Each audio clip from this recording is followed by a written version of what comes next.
Hello everyone, welcome back to my channel. Today, we're diving into the first episode of Pluto the series. The first episode opens with a young woman sitting at a wedding ceremony. She is looking around at the people surrounding her, such as the bride, the groom, and the guests, all of whom are enjoying themselves, except for this one woman who feels utterly bored by the event. This young woman is Eyes, attending her twin sister Ohm's wedding. Even though the two of them look identical, it's clear they are not the same in every other way. Ohm excels at everything in life, quite the opposite of Eyes, who fails at everything. As Eyes sits there, feeling bored and lost in thought, a voice suddenly addresses her. "Why are you looking like that, Eyes? It's your younger twin's wedding." It's her grandmother speaking to her. Eyes replies, "I want to go home." Her grandmother responded, "How can you? Your twin wouldn't be happy." She adds, "Your twin loves you a lot, Eyes. You're the only one with something against her. Stop acting like the jealous older twin." Eyes glares at her grandmother, thinking to herself that everyone always assumes she's envious of Ohm because her younger twin always stands out and gets praised. Unlike her, Eyes hasn't achieved anything in life. Eyes then says,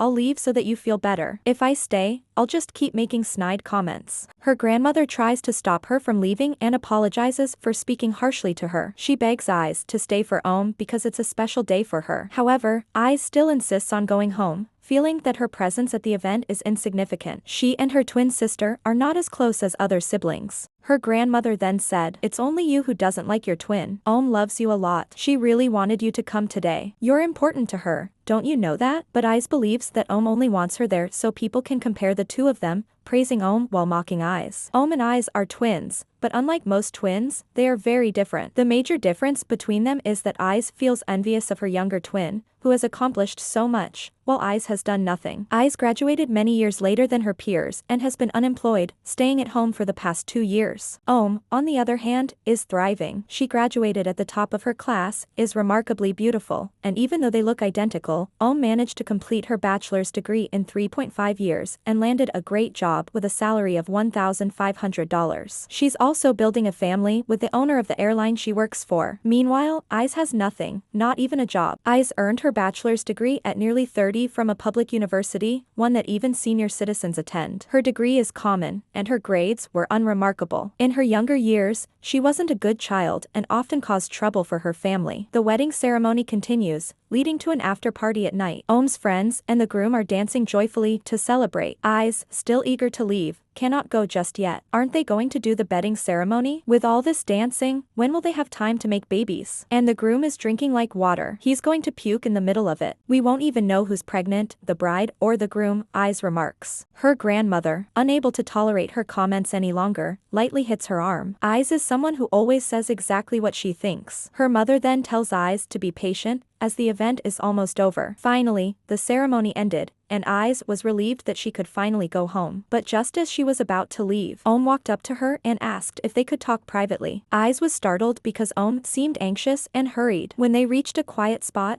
Ohm hesitated to speak, but since Eyes was eager to go home because it was getting late, she pressured Ohm to talk. Ohm finally said, "I'm begging you, Eyes. This is our secret, okay?" Eyes replied, "Our secret? Are we even close enough to have one?" Ohm looked devastated, like she wanted to disappear, and started biting her nails. Normally, Ohm is full of confidence, but when she's stressed, she hides it because she doesn't want anyone to see her weaknesses. But this time was different. Ohm then begged Eyes to help her, saying, "I want you to break up with my ex for me." When Eyes heard this, she was completely shocked and asked, "What do you mean, your ex?" Ohm responded, "I got married without breaking up with my ex. Can you help me, Eyes?" They both fell silent for a moment. Then Eyes slowly smiled, finding the situation amusing. She thought to herself how ironic it was that Ohm, the perfect person who had just married the owner of an airline, and had many great stories to share at the wedding, hadn't broken up with her ex. Eyes then said, "If this story was on Pantip, people would roast you so bad." She added, "And you don't even have the guts to break up with your ex yourself?" Ohm replied, "Say whatever you want, but I'm begging you. Can you do this for me? Please break up with my ex." Eyes asked, "Why does it have to be me?" Ohm responded, "Because you look exactly like me." Eyes said, "So you want me to pretend to be you and break up with your ex? Is that it?" She continued, "Why didn't you think of all this before? Now you're worried your ex will be hurt?" Ohm replied, "I can't bear to see my ex get hurt. We've already been through so much." Eyes said, "And now you want me to do it? How would that hurt them any less?" Ohm fell silent. Eyes pressed, "Who is it? If you want me to do this, you have to tell me." Eyes wanted to know more about Ohm's ex. Ohm finally said, "My ex's name is May."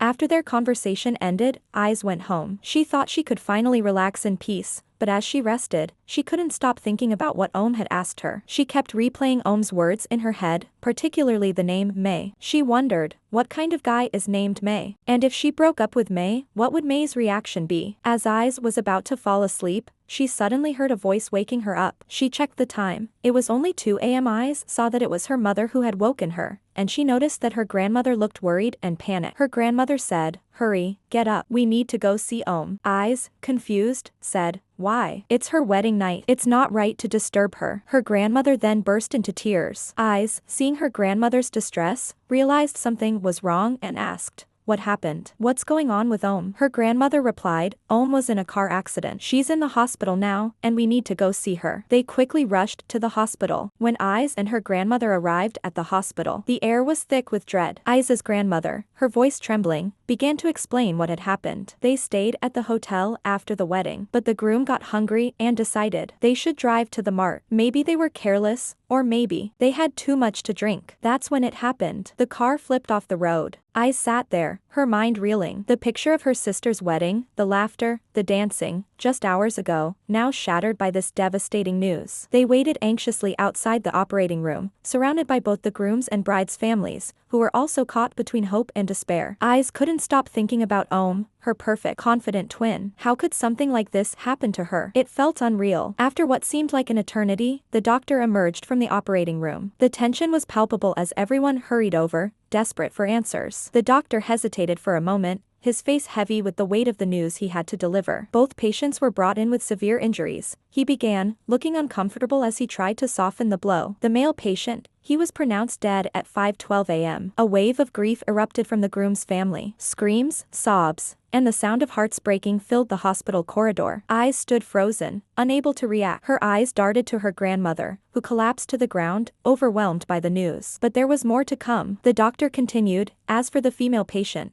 we were able to stabilize her, but she remains in a coma." Isa's heart clenched. The word coma echoed in her mind, dulling the rest of the noise around her. Her grandmother's cries seemed distant as if coming from another world. She didn't know what to feel, relief that Ohm was alive or fear that she might never wake up. Without a word, Eyes stepped away from the chaos, needing space to breathe, to think. As she walked down the sterile hospital corridor, she pulled Ohm's phone from her pocket. Ohm's desperate plea from the night before echoed in her ears. "I need you to break up with my ex for me." Eyes didn't know all the details, especially about May. But if there was someone who might understand, it was Jan, Ohm's best friend since they were kids. Eyes scrolled through the contacts and found Jan's number. She hesitated for a second before pressing the call button. After a few rings, Jan answered, her voice cheerful and unaware of the tragedy that had unfolded. "Ohm, why are you calling me so early? Aren't you exhausted from last night?" Eyes' throat tightened. "It's not Ohm. It's me, Eyes," she said, her voice strained. There was a brief pause on the other end, and Jan's tone shifted. "Eyes, what's going on? Why are you calling me from Ohm's phone?" Eyes took a deep breath, trying to steady her emotions. "Ohm didn't ask me to call you. I'm the one who needs to ask you something." She could sense Jan's growing concern.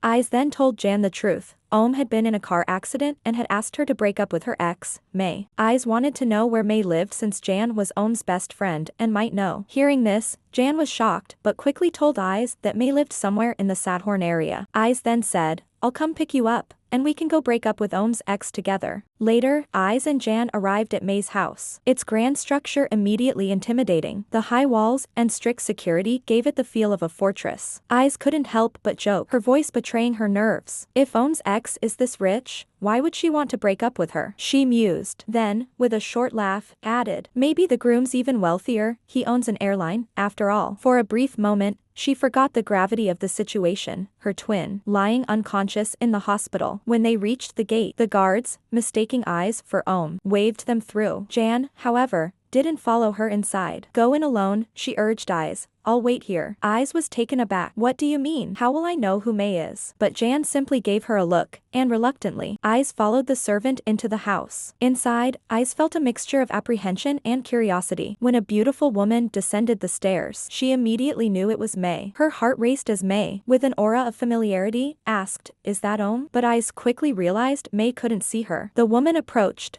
her hands brushing over Ai's face, confirming her identity by touch. It really is May whispered, her voice soft and warm. Before Ai could react, May kissed her, leaving her frozen in place, her mind spinning. The intimate gesture, the tenderness in May's voice, it was overwhelming. Where have you been? I've missed you, May said as she hugged her. Ai's heart pounded as she struggled to maintain her composure. May, she finally spoke, her voice trembling. I have something to tell you. But May's affectionate gaze, the vulnerability she exuded, made Ai falter. What is it? May asked softly, her smile gentle and full of trust. In that moment, the words Ai had planned to say vanished. Instead, she blurted out, I miss you too. The two embraced, and Ai felt an unfamiliar pang in her chest. Guilt, pity, something she couldn't quite name. How could she break up with someone so full of love and devotion? The thought became unbearable. Realizing she needed to regroup, Ai excused herself, claiming she'd left her phone outside. She rushed out to meet Jan, her mind still swirling from what had just happened. As they hurried back to the car, Jan glanced at her with curiosity. Ohm's ex is a woman? Ai finally asked, still shocked. Yes, Jan replied simply. Ai stopped in her tracks, glaring at January. And you didn't think that was important to tell me? Jan shrugged. You didn't ask. They argued briefly, but Jan saw right through her. You couldn't do it, could you? She asked,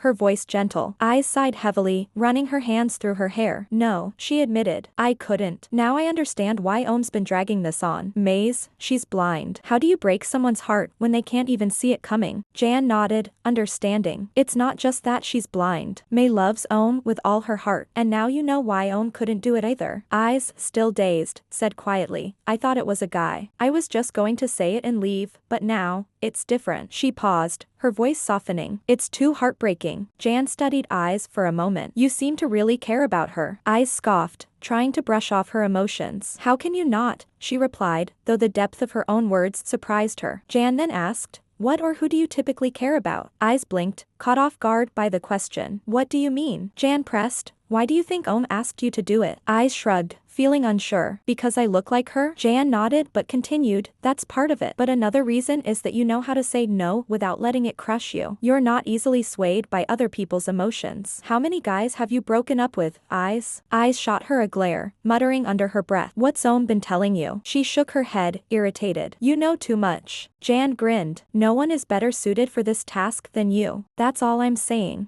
Thanks for watching. Stay tuned for the next episode, and don't forget to like, comment, and subscribe for more deep dives into your favorite series. See you next time.